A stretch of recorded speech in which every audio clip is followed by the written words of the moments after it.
कल हमने स्वर किए थे, ठीक है ना, स्वर, स्वर के भेद और स्वरों के उच्चारण स्थान। ठीक है, आज हम आगे करते हैं व्यंजन।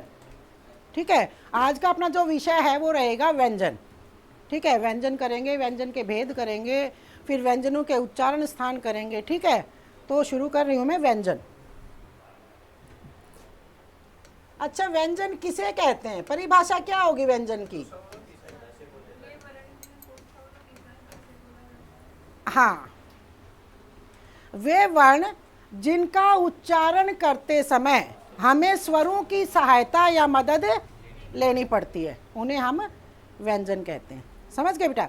जैसे हम कै बोलते हैं, कै बोलेंगे तो हमें ए की सहायता लेनी पड़ेगी बेटा, ए की सहायता के बगैर कै नहीं बोला जाएगा। समझ रहे हो कि नहीं? अब इसी तरह से का है बेटा, का में क्या है, आ की सहायता से बोला जाएगा। अब की है, ये बड़ी की सहायता से। कहने का मतलब क्या है बेटा कि व्यंजनों का उच्चारण करते समय हमें स्वरों की सहायता या मदद लेनी पड़ती है। ठीक है, बगैर स्वरों की सहायता के ये बोले नहीं जाते। जबकि स्वर क्या होते हैं, स्वतंत्र होते हैं। स्वर जो हैं उनका उच्चारण करते समय हमें किसी अन्य वर्ण की आवश्यकता नहीं होती। समझ आई इतनी बात? ठीक है, अब मैंने बताया था बेटा कि टोटल जो अपने वर्ण है वो 52 है। इससे पहले हमने स्वर किए, व्यंजन करते हैं, उसके बाद सारी बातें करेंगे। ठीक है, तो सबसे पहले मैं व्यंजन यहाँ लिख रही हूँ, लिखकर सारे क्लियर करते हैं बेटा। ठीक है, याद है या भूल गए? पता नहीं, बड़े हो गए होंगे बेटा, जब नर्सरी केजी में पढ़े होंगे, क कबूतर, ख खरगोश। ठीक है, हाँ, बात सुनो, ये क ख ग, ये मतलब जो अपने स्वर हैं, व्यंजन है, इनसे छुटकारा आप लोगों को कब मिलेगा? जब कहीं आपका सिलेक्शन हो जाएगा। जब तक सिलेक्शन नहीं होता ये तुम्हें पढ़ने ही पड़ेंगे। समझ गए? हाँ, सीखने पड़ेंगे ये। तो चलो मैं लिखती हूँ। हाँ, क ख, नोट कर लो बेटा एक बार।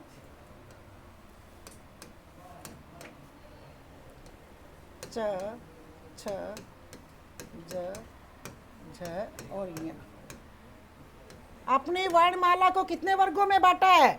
5।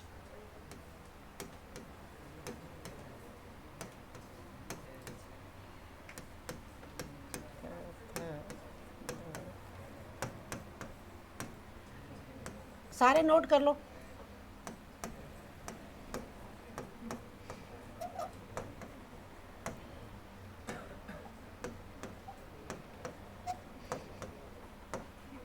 एक मिनट,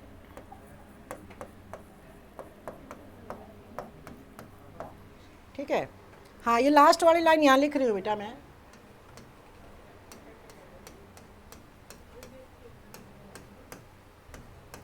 हाँ, ये सारे हमारे क्या हैं, व्यंजन है ना बेटा? लिख लिए?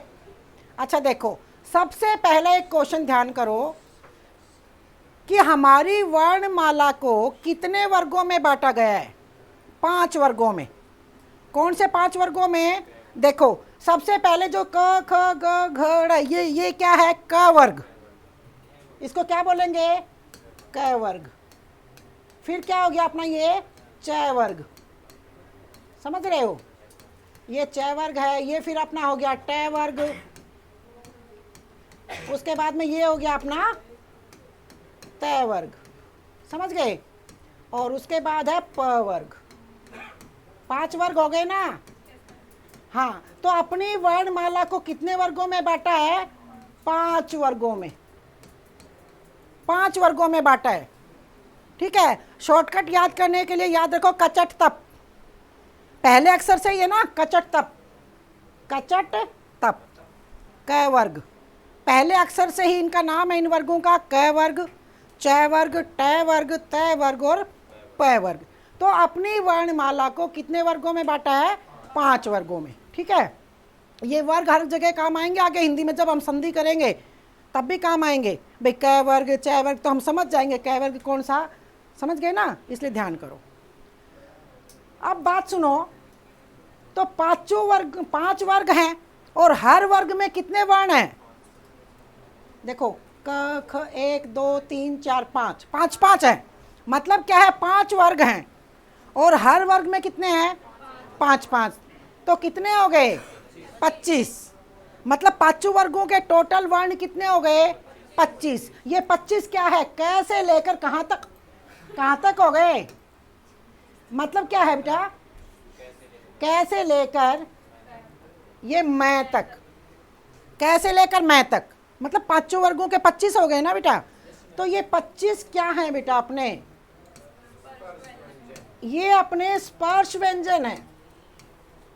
क्या कहते हैं इनको, स्पर्श व्यंजन। पांचों वर्गों के याद रखो बेटा, क्या नाम है इनका, स्पर्श व्यंजन।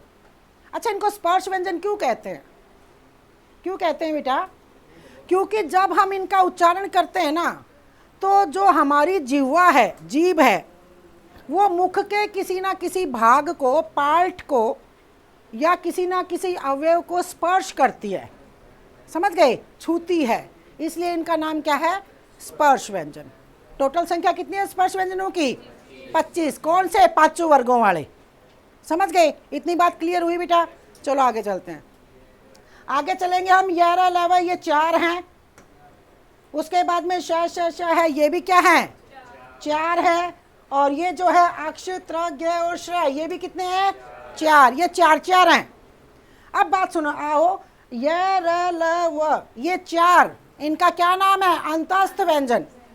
इनको क्या बोलते हैं, अंतस्थ व्यंजन। अंतस्थ व्यंजनों की संख्या कितनी है 4, य र ल व। अच्छा ये बताओ, कौन बताएगा मुझे कि इनको अंतस्थ व्यंजन क्यों बोलते हैं, अंतस्थ व्यंजन इनका नाम क्यों है, इनको बोलते हैं अंतस्थ व्यंजन। जब हम इनका उच्चारण करते हैं ना बेटा, तो हवा थोड़ी सी रुकावट महसूस होती है, मुख से निकलने वाली जो प्राणवायु है ना, तो उसमें थोड़ी सी रुकती है और रुक कर फिर हल्के से बाहर निकलती है, अंतः, ठीक है। हवा अंतर में क्या करती है, थोड़ी ठहरती है, रुकावट मानती है, और उसके बाद हल्के से बाहर निकलती है, ठीक है।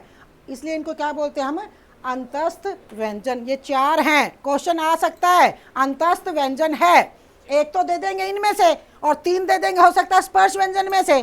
तो अपने को पता होना चाहिए कि अंतस्थ व्यंजन कौन कौन से हैं। तो कौन कौन से हैं, य र ल व, ये क्या है अपने अंतस्थ व्यंजन है बेटा।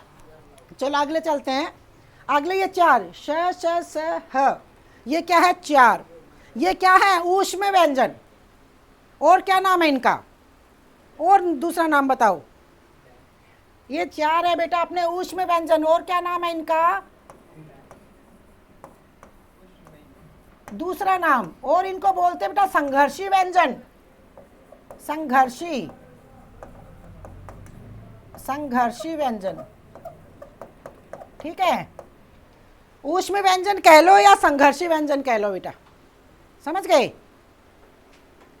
अब इनको ऊष्म व्यंजन क्यों कहते हैं, क्योंकि जब हम इनका उच्चारण करते हैं ना, तो मुख से निकलने वाली जो प्राणवायु है वो क्या निकलती है, ऊष्म, गर्म निकलती है, ठीक है। और उसके बाद इनको क्या संघर्षी क्यों बोलते हैं, देखो हवा तो ऊष्म निकलती है, साथ में क्या है संघर्ष, घर्षण होता है थोड़ा, बोलते हैं तब, ठीक है। श है, ठीक है। ये 4 क्या है, ऊष्म व्यंजन या संघर्षी व्यंजन, याद रखो, हो गए। अब चलते हैं, ये 4 अक्ष त्र ग और श्र, ये 4 क्या है, संयुक्त व्यंजन, संयुक्त व्यंजन है। यहाँ से एक क्वेश्चन आता है, इनको अलग से क्लियर करवाऊंगी मैं एक बार कर। ये क्या है, संयुक्त व्यंजन, नाम क्या है इनका, संयुक्त व्यंजन, क्योंकि ये 2 व्यंजनों से मिलकर बने हैं, इसलिए इनका नाम है संयुक्त व्यंजन, ठीक है। ये हो गया अपना क्या, व्यंजनों का बंटवारा, समझ गए, हो गया ना। हाँ अब देखो बेटा क्या है, मैं एक बार इस साइड से मिटा रही हूँ, मिटा दूँ, अच्छा ये ध्यान है ना तुम लोगों को, मिटा दो एक बार। देखो मैं और चीज क्लियर करती हूँ, जो आपने एक बार देखो, ये था ना जैसे उच्चारण स्थान, नोट कर लो पहले, व्यंजनों का उच्चारण स्थान नोट करो, उच्चारण स्थान, उच्चारण स्थान किसका? व्यंजनों का। स्वरों का हम लोग कर चुके हैं पहले। व्यंजनों का उच्चारण स्थान, किसी भी वर्ण का व्यंजन का क्या है उच्चारण स्थान पूछ सकते हैं। जैसे क का उच्चारण स्थान क्या है या च का क्या है, समझ गए? हाँ, तो सबसे पहले बात आएगी अपनी पांचों वर्गों की। 5 वर्ग कौन से 5 वर्ग पता है ना? अभी किए थे हमने।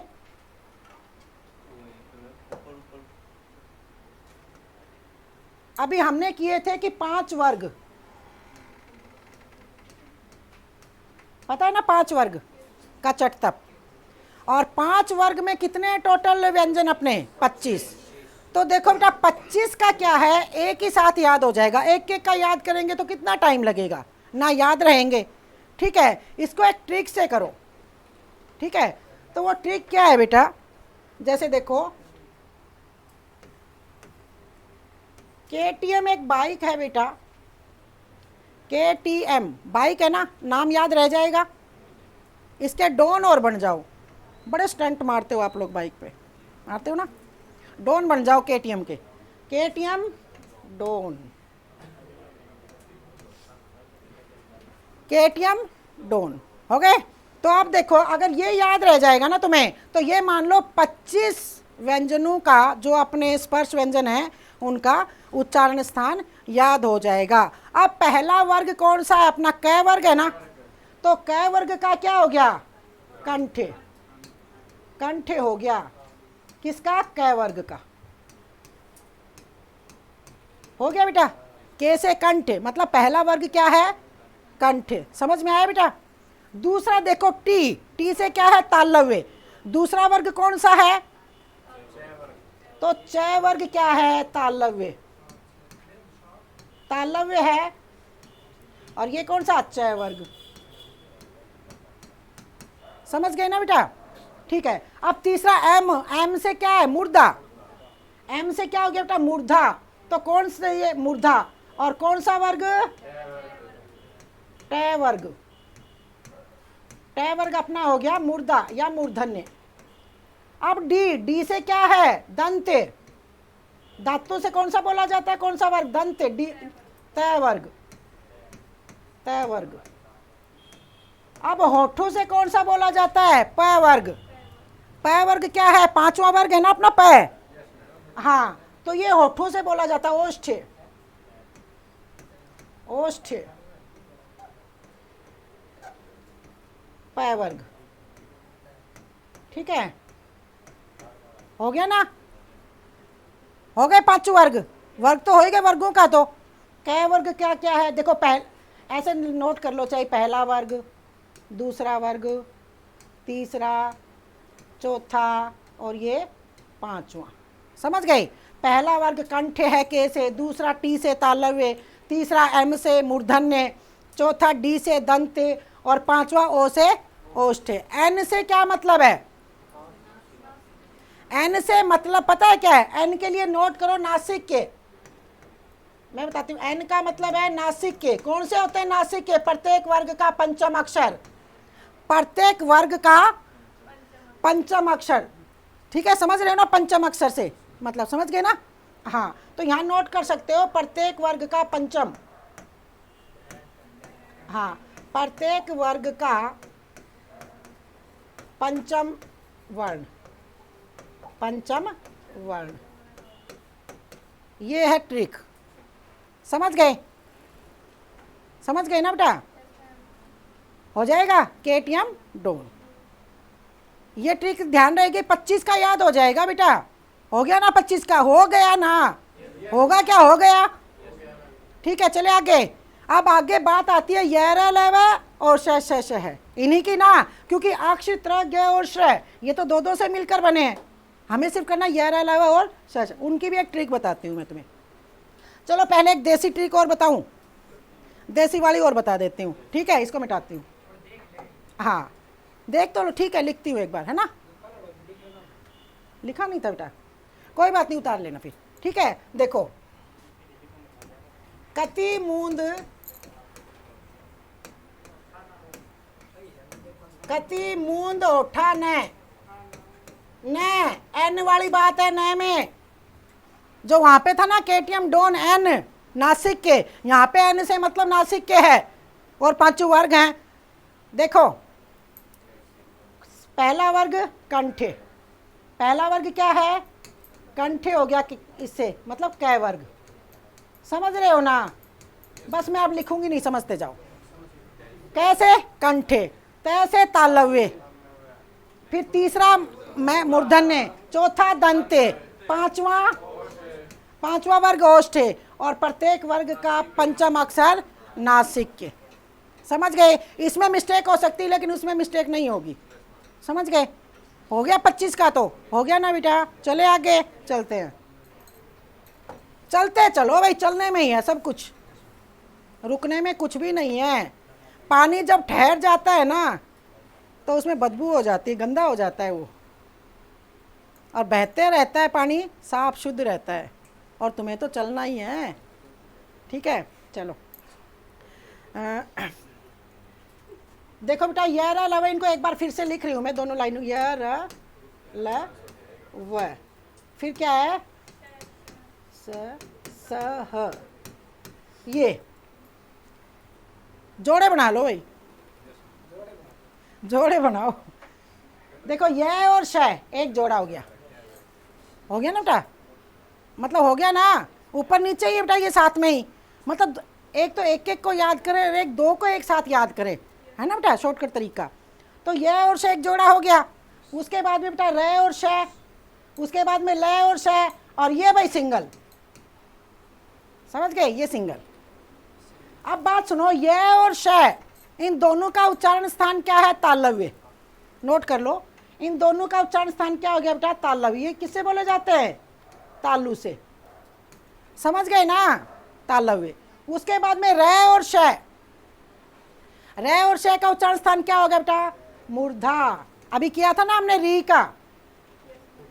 का किया था ना, तो री का मूर्धा होता है तो र का भी मूर्धा, ठीक है। ये बात मैंने बताई थी आपको, हाँ ठीक है। देखो बेटा ये हो गया अपना मूर्धा या मूर्धन्य, एक ही बात है बेटा। ल और श ये दंते हैं, ये दंत हो गए, धातु से बोले जाते हैं, तो इसके लिए नोट कर लो क्या है दंतोष्ठ। दांत और होंठ दोनों की सहायता से बोला जाता है, इसलिए इसका उच्चारण स्थान क्या है दंतोष्ठ। तो लिख सकते हो ये है दंतोष्ठ, ठीक है। और है का तो हमने किया था जब स्वर किए कि विसर्ग का उच्चारण है में होता है, और है का जो उच्चारण स्थान है वो क्या है कंठ, समझ गए। ये उच्चारण स्थान कंप्लीट हो गए अपने। 25 वर्गों का तो स्ट्रिक से कर लेना, ठीक है। इनका जैसे मैंने बताया तरीका वो देखना, हो गए ना उच्चारण स्थान। कौन सा जय और फै, जो आगत व्यंजन है आपने, जो अरबी फारसी से आए हैं, हाँ वह और फै, वो ऐसे तो और भी है बेटा बहुत सारे। मतलब हम तो क्या करें भाई, जैसे अपनी वर्णमाला जो वर्ग है ना उनके अकॉर्डिंग। हो गए इतने, हो गए क्या बेटा। आप देखो, अब चलते हैं हम, बात सुनो एक बार। एक दो व्यंजन है अपने, दो व्यंजन है जिनमें से क्वेश्चन पूछा जाता है, एक र और एक ल। अब बात सुनना, इनको याद कैसे करोगे मैं तरीका बताती हूँ तुम्हें। र और ल, इनका नाम पूछा जाता है, तो कई बार लुंठी तरह का एक पार्श्विक है, लेकिन क्या है पेपर में जब आ जाता है ना तो कई बार क्या पजल हो जाते हैं कौन सा लुंठित और कौन सा पार्श्विक। देखो मैं बताती हूँ, बिल्कुल पजल नहीं होगे। लुंठित, लुंठित में ल आता है ना, अरे लुंठित, लुंठित में ल आता है, मतलब लुंठित ल नहीं है, उल्टा चल पड़ो। नहीं समझ में आया, तो र क्या है लुंठित है, भूलोगे नहीं फिर, समझ गए। लुंठित मतलब ल लुंठित नहीं है, ये ध्यान रखो बस, वो पार्श्विक है, ठीक है। तो क्या है र कौन सा हो गया अपना लुंठित हो गया। इसका दूसरा नाम और क्या, एक नाम और है, और क्या बोलते हैं इसको प्रकंपित व्यंजन। प्रकंपित, जब इसको बोलते हैं ना, इसका उच्चारण करते हैं र का तो कंपन होता है, प्रकंपित व्यंजन, ठीक है। उसके बाद देखो बेटा ल, ल क्या हो गया अपना पार्श्विक व्यंजन। पार्श्विक व्यंजन है।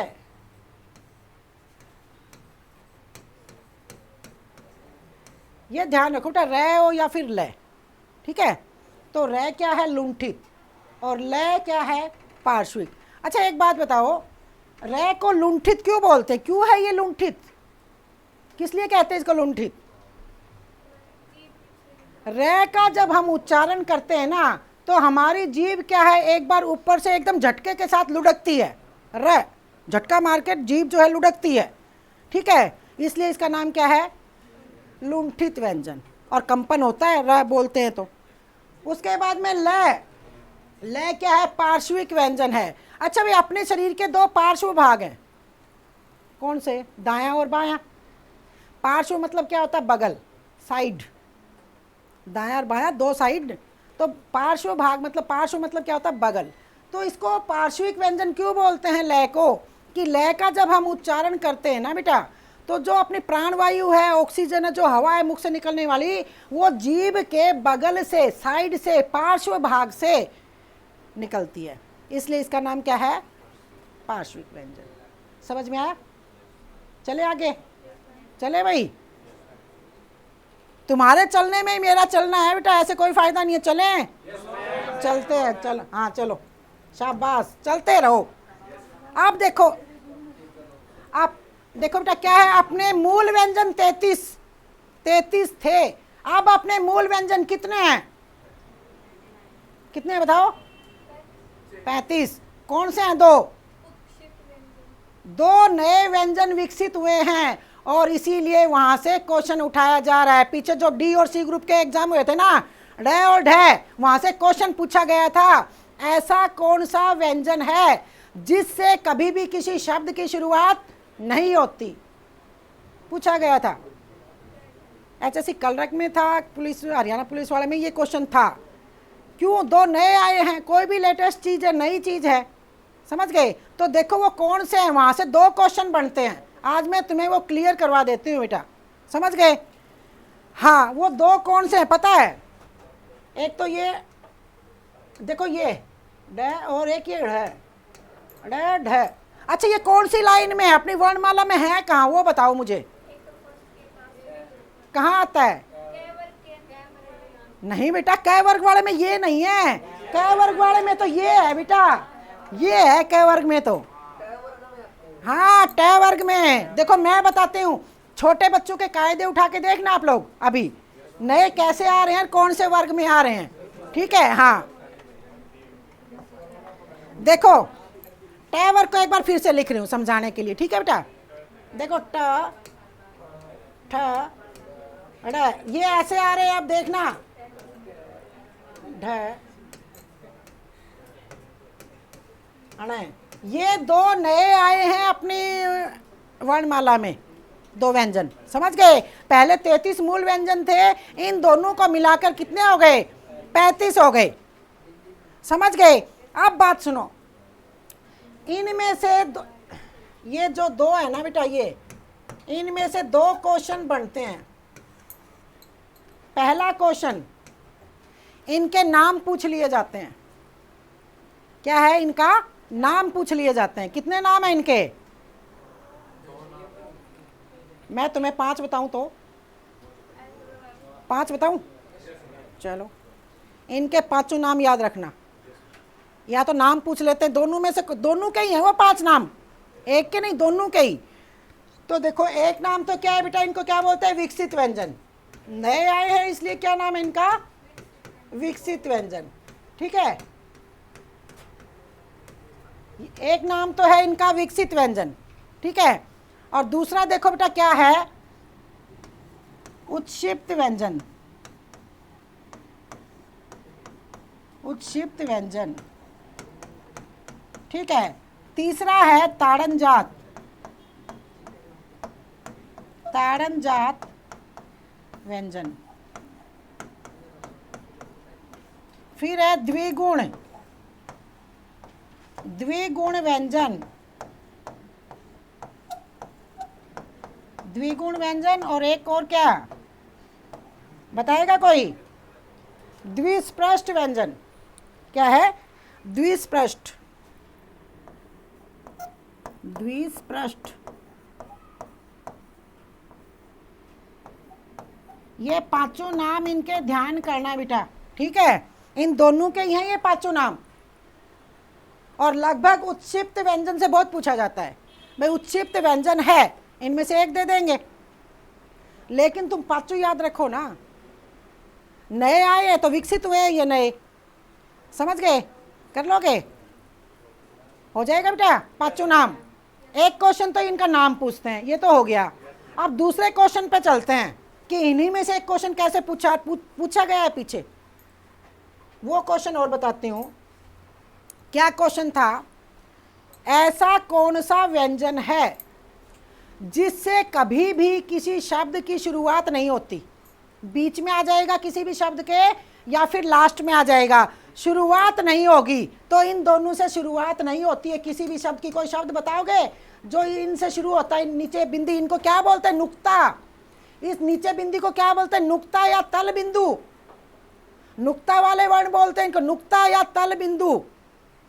वो देखो ये किया था ना जैसे जय और फे में, ये इनको क्या बोलते हैं? नुक्ता। और ये क्या है बेटा? ये तल बिंदु। जैसे क्या इनका उच्चारण में थोड़ा सा रगड़ होती है, समझ गए? फर्क है बेटा इनके उच्चारण में। तो देखो ये, हाँ एक चीज और नोट करना बेटा, एक आगत व्यंजन लिख लो, मैं छोड़ ध्यान नहीं था। आगत व्यंजन जय और फ, ये और नोट कर लो बेटा। ये दो अपने आगत व्यंजन है, जय और फ, जिनके नीचे नुक्ता लगा हुआ है। क्या है? आगत व्यंजन। जैसे आगत स्वर लिखवाया था ना बेटा मैंने, आ के ऊपर अर्धचंद्र, वो तो आगत स्वर था। ये हैं दो अपने आगत व्यंजन जो अरबी फारसी से आए हैं, समझ गए? हाँ, तो देखो बेटा क्या है, इनसे कभी भी किसी शब्द की शुरुआत नहीं होती, बीच में आ जाएंगे या फिर आखिर में आ जाएंगे। है कोई शब्द जो इनसे शुरुआत होती है जिसकी? बताओ कोई है? अरे नवनिर्मित कह लो, जब नए विकसित हुए हैं बेटा तो नए हो गए बेटा, ध्वनि ही नहीं हो गई। अब बात सुनो बेटा, है कोई शब्द बताएगा मुझे कोई? देखो बात सुनो, हम कई बार क्या, ढोलक, जब हम छोटे थे तो हम ढोलक के नीचे बिंदी लगा देते थे। भाई मैंने लगाई है, जब छोटे थे याद है, लगाते थे ना? लगाई है किसी ने? अब देखना, आप बहुत सारे शब्द ठीक हो जाएंगे। रूल क्या है कि इनसे कभी किसी शब्द की शुरुआत होती ही नहीं। अब देखो मैं बताती हूँ एक एग्जाम्पल। जैसे सड़क है बेटा, सड़क है, तो देखो बीच में आ गया, बीच में आ गया ना। और क्या है बेटा? जैसे हम डमरू लिखते हैं, डमरू, तो हमें पता है कि शुरुआत तो होती नहीं, समझ गए ना? नहीं होती ना इससे। उसी तरह से क्या, ढोलक लिखेंगे, ढोलक, ठीक है। उसके बाद में देखो हम लिखे पढ़ना, ढ, बीच में आ गया ना? अरे ढ बीच में आ गया ना, लेकिन क्या शुरुआत नहीं होगी? ध्यान होगा इस चीज का, रहेगा ध्यान। ये दो, इसमें से ड़ था, ड़ का पूछा था शायद। ऐसा कौन सा व्यंजन है जिससे कभी भी किसी शब्द की शुरुआत नहीं होती? बात सुनो, ये दो ध्यान रहेंगे, दो। तुम्हें तीन और बता दूं, क्या पता अब की बार उनका नंबर आ जाए, पता तो होने चाहिए। तीन कौन से हैं? वो तीन है बेटा, एक तो क वर्ग का लास्ट वाला, समझ गए बेटा? क वर्ग का लास्ट, ये देखो। एक च वर्ग का लास्ट, ये देखो। और एक ये अण है। तीन ये हो गए और दो ये हो गए। इनसे कभी भी किसी शब्द की शुरुआत नहीं होती, बीच में आ जाएंगे, आखिर में आ जाएंगे, समझ गए? मैं एग्जाम्पल से इन दो के तो बता दिए, ये और बताती हूँ, ठीक है? जैसे देखो हम वांग्मय लिखते हैं, जैसे वांग्मय, ये वांग्मय बीच में आ गया ना बेटा, लेकिन इससे किसी भी शब्द की शुरुआत नहीं होगी, समझ गए? अब बात सुनो, ये अच्छा अणय का देखो पहले। अणय, कोई शब्द ऐसा बताओ जिससे अणय की शुरुआत होती है? नहीं होती। लेकिन बात सुनो, जैसे मैं लिखूं गणवेश, गणवेश, तो देखो इसमें अणय बीच में आ गया, अणय बीच में आया बेटा। अच्छा गणवेश का मतलब क्या होता है? गणवेश शब्द का मतलब बताओ भाई, क्या अर्थ है गणवेश का? अच्छा बात सुनो मेरी, गणवेश क्या होता है? गणवेश देखो बेटा, वर्दी, ड्रेस और यूनिफॉर्म, तीन शब्द देखना। ड्रेस किसी भी चीज़ की हो सकती है, पुलिस वालों की है, एक पेट्रोल पंप पे काम करने वालों की भी ड्रेस होती है, यूनिफॉर्म होती है, वर्दी होती है। कहने का मतलब यूनिफॉर्म, ड्रेस और वर्दी एक ही शब्द है ना बेटा। अगर शब्द हम बोले यूनिफॉर्म तो उसके लिए हम सोचेंगे किस चीज़ की यूनिफॉर्म, ड्रेस बोलेंगे भाई किस चीज़ की ड्रेस, समझ गए। लेकिन बेटा गणवेश एक ऐसा शब्द है जिससे क्लियर हो जाता है इस चीज़ की वर्दी या इस चीज़ की ड्रेस या इस चीज़ की यूनिफॉर्म। स्पेशल जो स्कूल की वर्दी होती है, स्कूल की ड्रेस होती है, स्कूल की यूनिफॉर्म होती है, उसके लिए स्पेशल वर्ड है गणवेश। गणवेश किसको बोलते हैं? स्कूल की वर्दी को। अब गणवेश पेट्रोल पंप की जो वर्दी है, ड्रेस है, यूनिफॉर्म है, उसको गणवेश नहीं बोलेंगे। गणवेश कौन सी? देखो ड्रेस कोई भी हो सकती है, वर्दी किसी की भी हो सकती है, यूनिफॉर्म किसी की भी हो सकती है, लेकिन स्पेशल वर्ड है ये स्कूल वर्दी के लिए, स्कूल ड्रेस के लिए, स्कूल यूनिफॉर्म के लिए। क्या? गणवेश। समझ गए? हाँ, तो गणवेश में देखो बेटा अण बीच में आ गया, मतलब क्या है, किसी शब्द की शुरुआत नहीं होती। अब जैसे हम एक शब्द लिखे गणना, देखो बेटा गणना, अण क्या आ गया? बीच में, नहीं होती ना शुरुआत, तो बहुत सारे वर्तनी के शब्द भी ठीक हो जाएंगे। समझ गए? क्योंकि तुम्हें पता रहेगा कि शुरुआत तो होती नहीं है ना। आप देखो बेटा ये जो चैवर का है ये कहाँ पे, इससे किसी शब्द की होती है? देखो मैं बताती हूँ तुम्हें, एक शब्द मैं लिखती हूँ कंचन, लेकिन बेटा कंचन तो ये है, कंचन। एक चीज समझना हमेशा के लिए, अब तुम्हें क्या पता इसका मतलब क्या है? इसका मतलब क्या है बताओ मुझे, इस बिंदी का मतलब?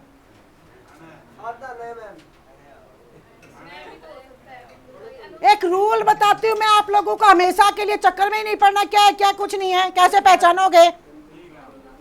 अब बात सुनो, जैसे पंकज पे आ जाए, पंकज, तो ये इसका मतलब कौन सा है? सुनो, आजकल जो पंचम अक्षर है ना अपने पांचों वर्गों के, पंचम अक्षर को अनुस्वार में लिख रहे हैं। शॉर्टकट, खाना शॉर्टकट हो गया, फास्ट फूड, टाइम नहीं है सबके पास, आराम से आलती पालती मार के बैठ के खाने का टाइम नहीं है, फास्ट फूड खाओ भागो, उसी तरह से पहनो भागो, कपड़े शॉर्टकट, खाना शॉर्टकट, तो भाई ये शॉर्टकट क्यों नहीं हो सकते? ये भी शॉर्टकट। एक तो लिखने में, पूरा अक्षर लिखने में टाइम लगे, और एक उसकी जगह हम बिंदी लगाएं, क्यों भाई, है नहीं शॉर्टकट। तो जो पंचम अक्षर है ना बेटा, पंचम अक्षरों को आजकल हम किस में लिखने लगे? अनुस्वार में। तो वो उसका मतलब क्या होगा देखो। अब पंचम अक्षर तो 5 है बेटा अपने, लेकिन कौन सा है कैसे पता लगाते हैं, आज मैं तुम्हें बताती हूँ। कंचन है, अब हम पता लगाना चाह रहे हैं कि यहाँ पे कौन सा अक्षर है, इसका मतलब कौन सा पंचम अक्षर है। तो हमेशा ध्यान करना बेटा, ये जो अक्षर होता है ना इससे अगला, उसका 5वां होता है। नहीं समझ में आया?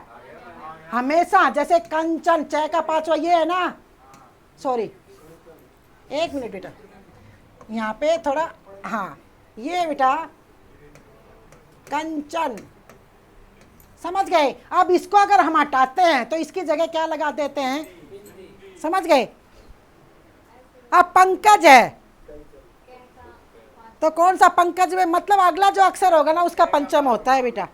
समझ गए? कभी दिक्कत ही नहीं होगी। बहुत बार उपसर्गे छाटनी आती हैं भाई, कोई भी शब्द है, हमेशा के लिए एक ट्रिक बताऊं तुम्हें, एक तो दो उपसर्ग के लिए 2 बातें ध्यान करना। एक तो उपसर्गों में हमेशा छोटी मात्रा होती है, कभी भी बड़ी नहीं होगी। जैसे फॉर एग्जाम्पल है बेटा, एक बार देखो क्या है, अति आ गया, चलो एक बात है, इसमें आ गया अपना अति बड़ी मात्रा, शब्द दे दिया अपना अत्यंत। मतलब क्या है, हमें पता है उपसर्गों में होती ही छोटी मात्रा, कभी भी बड़ी मात्रा नहीं आती। ठीक है, एक बात ये। अब जो एक बात मैं, ये बिंदी वाली बात आई थी ना, अनुस्वार वाली बात, इससे एक बात बताती हूँ तुम्हें। जैसे आ गया बेटा, अब जैसे यही वाला लगा लो, संधि, संधि, संधि। अब इसका मतलब क्या है? न है ना, ध, त, थ, द, ध, न, पंचम अक्षर, समझ गए है ना। अब बात सुनो, संधि आ गया, इसी तरह से क्या, संयोग आ गया, ठीक है, संक्षेप आ गया, मतलब एक चीज, इस तरह से कोई भी शब्द आ जाओ, एक उपसर्ग के लिए बात बता रही हूँ, कोई भी शब्द आ जाओ और शुरू वाले इस अक्षर के ऊपर ये बिंदी होगी अनुस्वार, तो उसमें उसका मतलब है मैं हलंत। क्या है? मैं हलंत।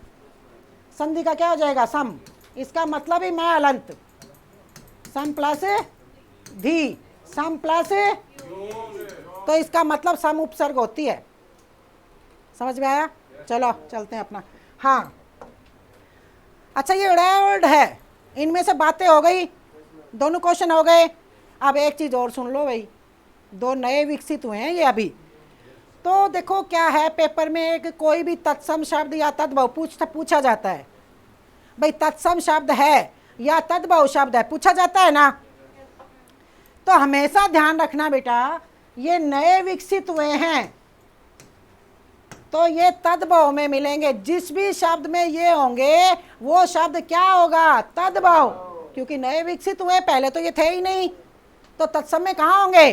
तत्सम में तो पुराने शब्द हैं, संस्कृत के शब्द हैं। तो ये जिस भी शब्द में होंगे वो शब्द क्या होगा? तद्भव होगा।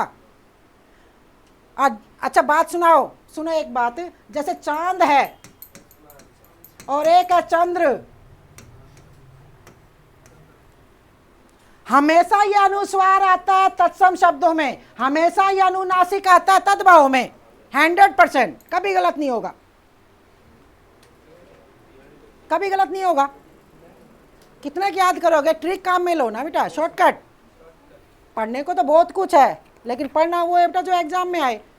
कुछ भी पढ़ लो ऐसे तो, है ना, इतना टाइम नहीं होता हमारे पास, हम सोचते शॉर्टकट तरीका अपनाते हैं हर चीज़ का। चलो ये बातें हो गई। अब बातें रह गई बेटा अपनी अल्पप्राण महाप्राण ए घोष शय घोष की, समझ गए?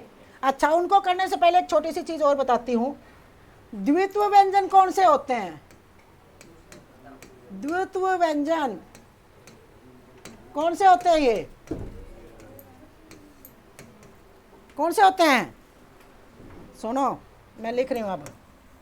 कच्चा, पक्का, ये देखो वही व्यंजन आधार वही पूरा, क्या ये द्वित्व व्यंजन? कच्चा, पक्का, सच्चा, हाँ रस्सी, बिल्कुल राइट, हाँ शाबाश, रस्सी, रस्सी, तो ये क्या है? द्वित्व व्यंजन है। समझ गए? हाँ समझ गए? हाँ ठीक है। अब चले अल्पप्राण महाप्राण और अघोष अघोष, ट्रिक बताऊंगी, कभी नहीं भूलोगे, याद ही नहीं करना, यही हो जाएगा। उसके बाद अपना ये चैप्टर जो है ख़त्म करेंगे। चले 5 मिनट का काम हो रहा है, ठीक है, चलते हैं। हाँ तो हेडिंग डालो फटाफट। हेडिंग क्या डालनी है? प्राणत्व के आधार पर, 5 मिनट का काम है बेटा। प्राणत्व के आधार पर, प्राणत्व या फिर प्राणवायु, प्राणवायु के आधार पर व्यंजन भेद।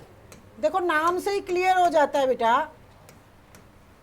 2 भेद है ना, नाम से क्लियर है बेटा। प्राणत्व मतलब अल्पप्राण और महाप्राण व्यंजन, क्या बेटा?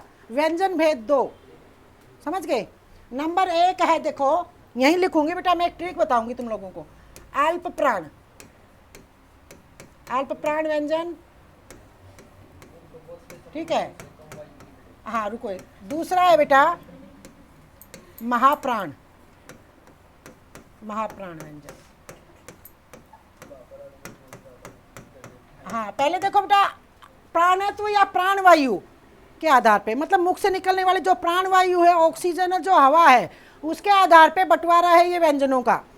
अल्प का मतलब क्या होता है? थोड़ा।